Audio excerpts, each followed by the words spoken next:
Boa tarde, o som tá bom? Quem estiver aí me ouvindo, por favor, me dá esse retorno. Tô meio improvisada aqui porque esqueci de trazer meu tripé, mas como eu tinha prometido, eu vim trazer rapidinho, muito rapidinho, um resumo do edital do INCA, da prova da residência para 2024. O edital foi lançado semana passada, a gente tem algumas novidades em relação ao ano passado, novidades boas, inclusive, né? Não sei quem já teve a oportunidade de olhar. Então agora a ideia é fazer bem rápido assim, uns comentários e algumas informações que eu tirei desse edital de uma leitura de primeira vista, assim, né? Não é uma leitura profunda ainda. Futuramente eu vou fazer o vídeo que eu vou botar no YouTube, que vai ser um vídeo mais longo, aí eu vou explicar item por item do edital para vocês, vai ser mais aprofundado e detalhado que esse agora. E semana que vem também a gente está marcando uma live para fazer pelo estudo dirigido, né? E aí a gente tem como ideia apresentar o edital bem apresentado, assim, detalhadamente, e também com esse espaço legal do Instagram de poder ter perguntas, ter trocas e tudo mais. Então, começando do começo, né, a gente tem uma prova dessa vez nesse ano com um tempo bem mais reduzido, bem mais corrido. A prova da residência do INCA será dia 29 de outubro, né, então a gente tem mais ou menos aí um mês e pouco, né, uns quase 2 meses, assim, mas não chega a ser 2 meses certinho, porque a gente já entrou em setembro, né? Então já tá bem mais apertadinho. Só que ao mesmo tempo, né, quem olhar no conteúdo programático da psicologia, né, e esse é um ponto importante, essa live vai ser basicamente sobre a psicologia, gente, eu não vou conseguir falar de outros cursos hoje, é que a psicologia deu uma enxugada nos textos que eram muito longos e a gente tem muito mais artigo. Então tá mais fácil, digamos assim, né, de você conseguir estudar porque a densidade em si não diminuiu, mas em compensação colocaram textos que são menores. Então dá para você estudar nesse tempo mais reduzido. E uma outra coisa muito boa que aconteceu é que dobraram o número de vagas, né? Então a gente teve 2 vagas no ano passado, esse ano a gente tem 3 vagas para ampla concorrência e uma para ações afirmativas. E o que é muito bom, né? Porque até então a gente nunca tinha tido vaga para ação afirmativa, é muito bacana a gente ter essa oportunidade agora esse ano. E é muito bom saber que vão entrar pelo menos 4 pessoas, né? Então isso é muito importante e que, né, essa vaga de ação afirmativa ela sempre tem a chance também de se tornar uma vaga de ampla concorrência se ela não for preenchida, né? Então isso também é um dado, né, que deixa o número 4 importante para a gente também. Tinham me perguntado sobre as ações afirmativas, o que seria considerado. Estava olhando o edital e parece que a vaga de ação afirmativa ela engloba todas as categorias que geralmente a gente tradicionalmente chama de cota, né? Que seria a questão racial, indígenas, população preta, pessoas com deficiência. Então, tudo isso está abarcado dentro de ações afirmativas e todas elas, de alguma forma, vão precisar ser comprovadas, né? E, se não me engano, tem um processo de heteroidentificação também em algum momento. Uma coisa importante dentro do processo é que essa vaga de ação afirmativa ela não é contabilizada durante o processo seletivo. O que isso quer dizer? Né? Independente de eu pedir a vaga da cota, eu vou estar concorrendo a ela sim. Só que independente de eu pedir, a classificação das notas vai acontecer com base no quanto as pessoas tirarem de pontuação. Então, por exemplo, eu pedi ação afirmativa, mas a minha nota não foi suficiente para ser classificada. Então, eu não estou concorrendo mais. Porque, no caso, eles funcionam com as ações afirmativas na hora da classificação. Então, quando for fazer a classificação, vai ter um processo seletivo específico para as pessoas que são ação afirmativa poderem concorrer àquela vaga, né? E para você chegar lá, você precisa ter tido as notas de acordo com o esperado, né, das provas e da avaliação de currículo. E aí, né, falando disso, vão ser 3 etapas novamente, continua aquele formato que a gente já conhecia, né, onde você tem, num dia, a prova de múltipla escolha com 30 questões e a prova discursiva com 4 questões. Né? E na múltipla escolha, você tem que acertar pelo menos 50%. E de 50% você não pode zerar nenhuma. E português e SUS você tem que acertar no mínimo uma questão. Então, são 20 questões de psicologia, 5 de português, 5 de SUS, você tem que acertar uma de SUS e uma de português, e pelo menos 10 de psicologia, para você poder ser considerado apto a classificar para a próxima etapa, né? E aí, claro, vai depender de como é que foi o resultado das outras pessoas para você poder ser classificado, enfim, porque para mudar da primeira fase para a segunda, você precisa ter se classificado entre os 20 primeiros, né? Porque eles não vão corrigir a prova discursiva de quem ficar de 21 para baixo, de 21º para baixo. Então a gente tem esse formato de prova, né, no primeiro dia 29, às 8h30 da manhã. E aí depois, né, vai ter a etapa que agora é totalmente online, que é a análise de título e currículo, que é um ponto que as pessoas sempre ficam muito preocupadas, mas que agora é totalmente online, será em dezembro, vai ser tudo enviado pelo site, né, eles vão checar depois a veracidade dos documentos e tudo mais, só que vai ser feito totalmente online, então fica teoricamente mais tranquilo, né, você tem que lidar com menos burocracias como que já foi antigamente. O processo vai terminar por volta do final de janeiro, a matrícula no final de fevereiro, para iniciar dia 1º de março, como sempre costuma ser. Né? E é importante falar dessa questão da matrícula, né? Porque muitas pessoas vêm perguntar, mas eu preciso estar formado para fazer a prova? Para fazer a prova não, mas para fazer a matrícula sim. Então você pode estar em vias de se formar e fazer a prova. E aí, quando você for fazer a matrícula, no dia, acho que 27 de fevereiro, bem no finalzinho de fevereiro, você precisa apresentar o seu diploma ou o pedido de que o seu diploma está como é que se diz? Que ele está sendo feito, né? Que ele ainda não está pronto. E também tem que apresentar o CRP, né? E aí esse é um dado importante para as pessoas que são de fora do Rio também. Você tem que ter um CRP no Rio de Janeiro. Então você tem que ou apresentar o seu CRP RJ definitivo, se você é da cidade do Rio, ou o provisório, se você é recém-formado, ou pelo menos que você está em vias de receber o provisório, para quem é recém-formado, tipo, colei grau para entrar na residência. Você tem que ter uma declaração do CRP dizendo que você está esperando o seu número ficar pronto e que isso vai ser logo. Né? Eles costumam acelerar quando é assim, quando você passa em concurso ou quando você passa em residência. E também, quando você é uma pessoa que vem de outro estado, você precisa entrar em contato com o CRP do Rio de Janeiro para fazer o pedido de tirar um número pelo Rio de Janeiro, porque você não pode utilizar um CRP de outro estado aqui. E isso em qualquer lugar, na verdade, né? Mas eles exigem que você tenha o CRP do Rio de Janeiro, questões éticas mesmo.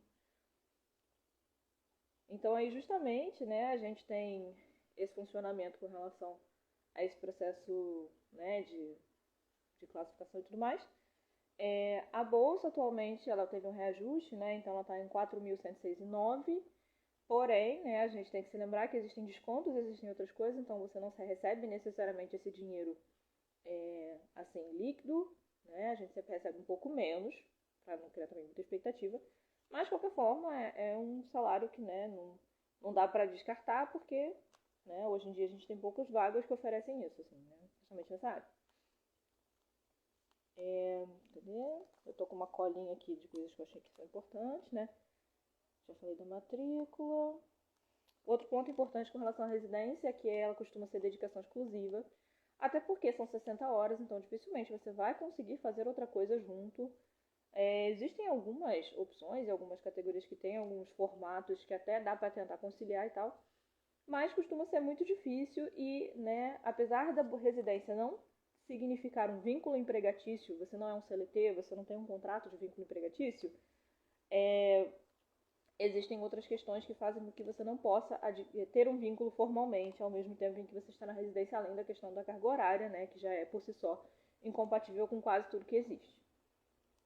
Então, quando você vai declarar imposto de renda, isso pode gerar uma certa confusão também, e aí, enfim, né, existem vários problemas com relação a você querer acumular cargos, então, por favor, não entre na residência achando que vocês vão fazer milhões de coisas juntos, porque dificilmente isso vai dar certo, ou pode ser que você até consiga, mas pode ser que isso caia em algum outro tipo de problema.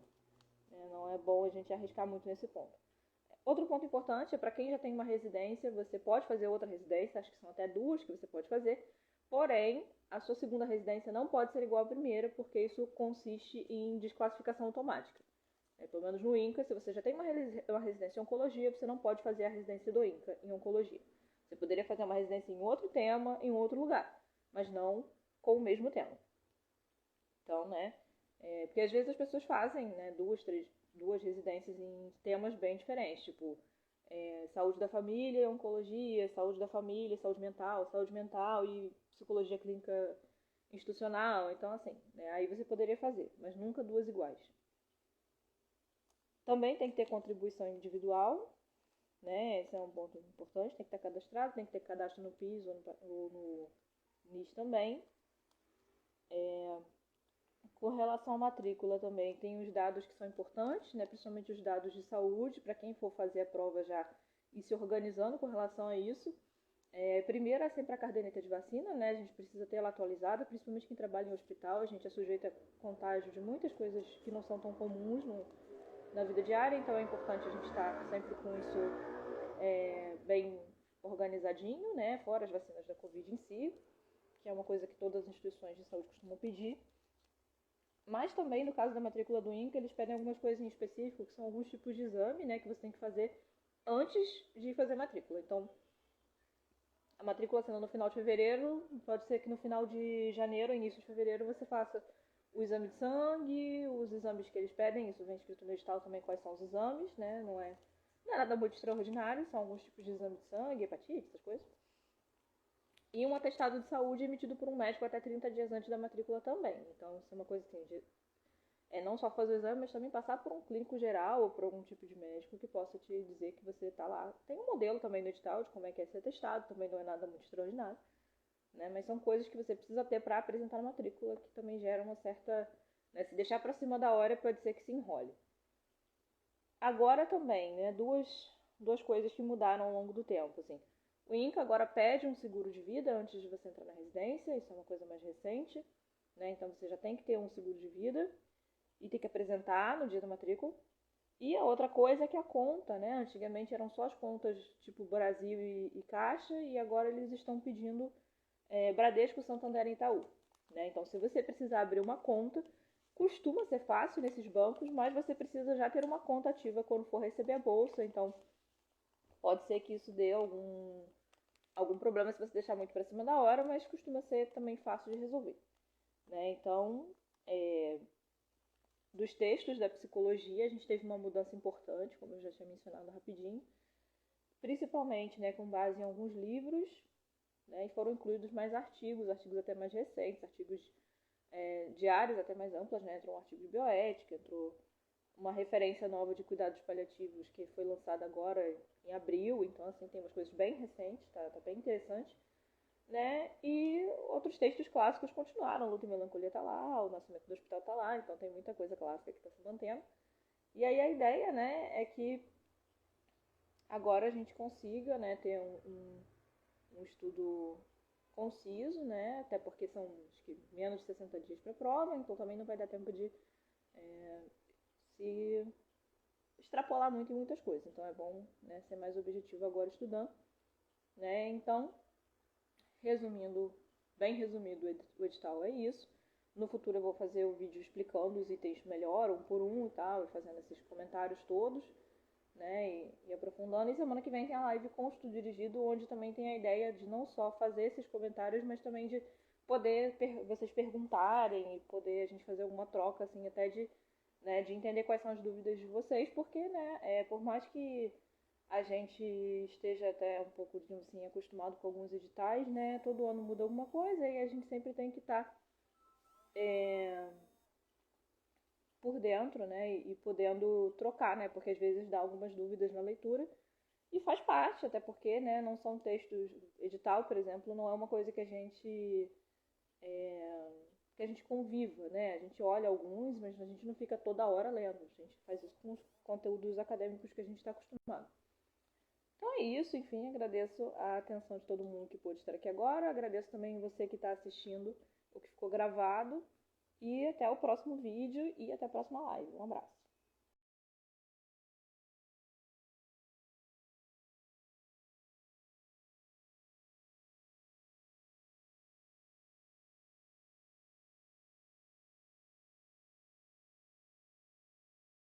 Bom dia! Essa é uma live ultra surpresa e ultra rápida, né? Como eu fiz uma comentando a residência, eu também quero fazer uma comentando o fellow, né? Como algumas pessoas têm vindo me perguntar e sempre tem alguém, né, querendo entender mais como é que funciona. Vou apresentar rapidinho, mais ou menos, qual a ideia, né? O fellow também é uma pós-graduação, né? Diferente da residência, ele dura 1 ano e é muito mais focado na prática em serviço até do que na parte teórica. Então, o Fellow ele tem essa característica de ser realmente prática em serviço. Né? A carga horária é de 1.000 e algumas horas, né? A duração é de 1 ano. Atualmente, para psicologia, a gente tem o Fellow em cuidados paliativos no INCA, né? E esse ano são 2 vagas. E quais são os requisitos? Você precisa ter feito residência, né? Não necessariamente oncologia. Oncologia é o ideal, porque aí você já conhece um pouco o campo, né? E vai ter menos...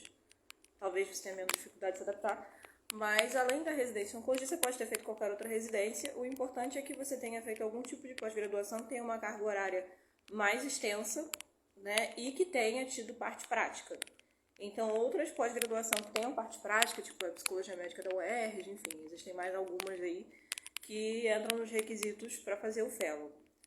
Ou seja, o Fellow não é um tipo de curso que você pode fazer assim que você termina a graduação. Ele é tipo um aperfeiçoamento, né? Ele é um aperfeiçoamento. E eles têm a expectativa de que você já tenha alguma experiência e que você já tenha uma trajetória na área. Então, eu brinco que ele é a especialização da especialização. No caso, né, a especialização da residência. E aí a gente tem esse curso, né? São 2 vagas, dura 1 ano. São 40 horas. Atualmente, as 40 horas são distribuídas durante os 5 dias da semana, segunda a sexta, 8 horas por dia. Né? E você vai trabalhar em pelo menos 3 campos. Então, você vai ficar boa parte do tempo na internação hospitalar, né, da unidade de cuidado paliativo, atendendo os pacientes e os familiares internados no hospital. Mas também, ao longo do tempo, você vai revezar entre ambulatório e atenção domiciliar. Costuma ser 6 meses de ambulatório e depois troca para 6 meses de atenção domiciliar ou o contrário, tanto faz. Né? Porque como são 2 pessoas, uma pessoa começa no ambulatório, a outra começa na AD e aí depois troca. Resumindo, é mais ou menos isso. Né? É um trabalho relativamente puxado, né? Porque você tem uma carga horária grande, você está imerso no campo como profissional mesmo, né? Você está se aperfeiçoando, então espera-se que você atue de fato. Existe muita troca, né, entre os profissionais. A atuação do profissional, ela depende muito do setor onde você vai ficar, né? Alguns têm mais e outros têm menos, né? Mas isso varia, isso é comum nas instituições, né? Nem em todo lugar as pessoas têm uma unidade muito grande, mas nada que impeça o trabalho, né? E o que mais pode ser interessante? Acho que essas são as coisas mais importantes. Sobre alojamento, né, que algumas pessoas que vêm de fora também perguntam. É possível pedir alojamento, só que o Fellow não é a prioridade do alojamento. A prioridade do alojamento costuma ser a residência ou as pós-graduações estrito sensu. E aí o que acaba acontecendo é que algumas pessoas não conseguem assim que entram, né, e tem que esperar um pouco. Mas em geral se consegue sim. A maior parte das pessoas que eu conheço fez o Fellow no alojamento e não teve nenhuma dificuldade com isso. Né? O alojamento do INCA são os 2 prédios perto da unidade HC1, né, que não é aquilo que o Fellow se realiza, inclusive, que isso também é um dado importante, você tem que aprender a transitar no Rio de Janeiro. Para quem não conhece a cidade, às vezes é meio complicado, mas depois você acaba se acostumando. Né? E o alojamento, e aí isso vale para residência também, ele costuma ter 4 a 5 pessoas por quarto. É como se fosse um apartamento e você divide ele com outras pessoas que fazem os cursos, né? Tanto de residência quanto de Fellow. Existe um alojamento específico do mestrado e do doutorado. Às vezes as coisas se misturam um pouco, mas geralmente a residência e o Fellow ficam, né, separados porque é lato sensu e estrito sensu. Enfim. É mais uma questão de divisão de organização. E, né, não sei se ficou faltando mais alguma coisa. Qualquer coisa vocês podem me perguntar, podem mandar mensagem no chat, enfim. Se eu demorar a responder é porque às vezes ela cai na caixa de solicitação e eu sempre esqueço de olhar ali. Mas em geral é isso. A prova do Fellow de psicologia em cuidado paliativo, né? Vou falar em específico dessa porque atualmente com vaga para psicólogo em específico só tem essa.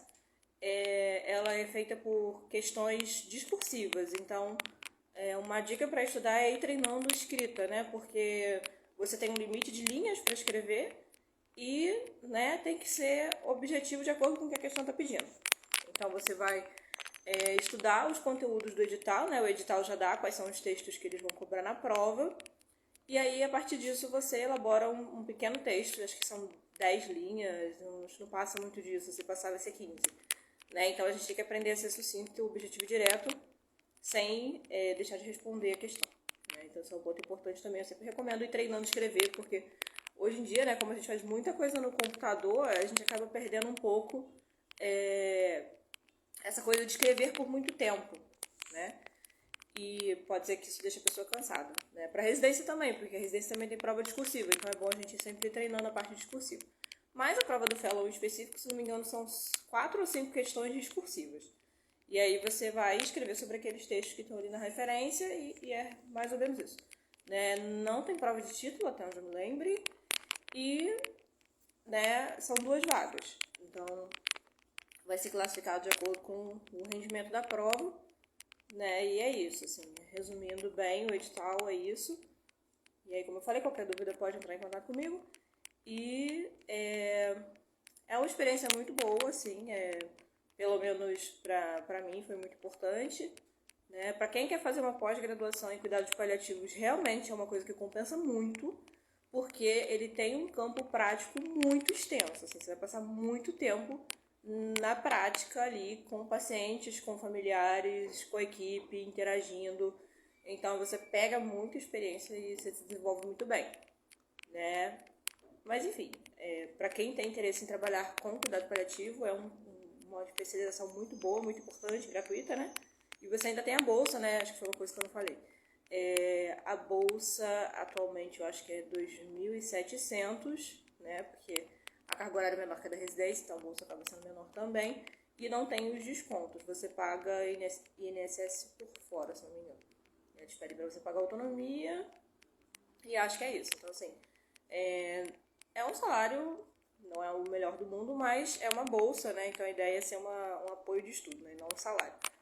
Mas enfim, né? Para quem está interessado em fazer uma pós-graduação em cuidado paliativo, é um bom campo, com esse financiamento, digamos assim, da bolsa, né? Então, para quem quer, isso compensa bastante. E é isso, assim, querendo saber mais, pode falar comigo. Eu também tenho um post explicando a parte mais burocrática, né, do edital aí, salvo no perfil em algum lugar. E é isso, qualquer coisa, né? Estamos aí, até a próxima. Eu prometo que eu vou fazer uma live mais organizada a próxima vez, mas eu queria fazer logo porque eu fiquei com medo de perder o tempo da inscrição, né? Inclusive, lembrem-se que a inscrição é até segunda-feira, né? E o boleto para se pagar até terça, até dia 26. Então, por isso que eu fiz logo, pra gente não perder o tempo da inscrição e quem tá em dúvida poder pensar se quer realmente fazer, se vai ajudar nessa decisão, né? Então é isso. Se você for fazer, se prepare para um ano muito intenso, com muito trabalho, mas que você aprende muito. E é isso. Tchauzinho.